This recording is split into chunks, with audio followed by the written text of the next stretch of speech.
নামাজ ছুটে গেছে, এখন কি আর কিছু করার আছে, নাকি সব শেষ?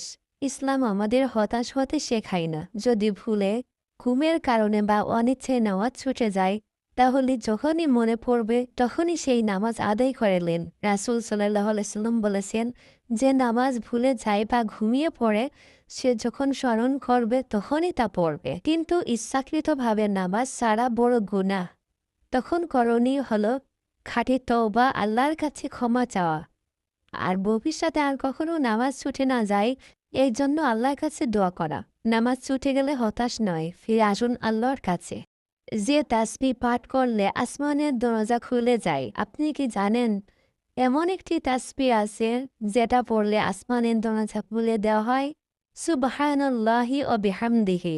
এই তাসবিহ যখন বান্দা পড়ে তার আমল সরাসরি আসমানে উঠে যায়। আর এই ৪টি তাসবিহ সুবহানাল্লাহ, আলহামদুলিল্লাহ, লা ইলাহা ইল্লাল্লাহ, আল্লাহু আকবার পড়লে আসমানের দরজাগুলো খুলে যায়। আজ থেকে পড়ুন, হয়তো আপনার দোয়ার দরজা খুলে যাবে।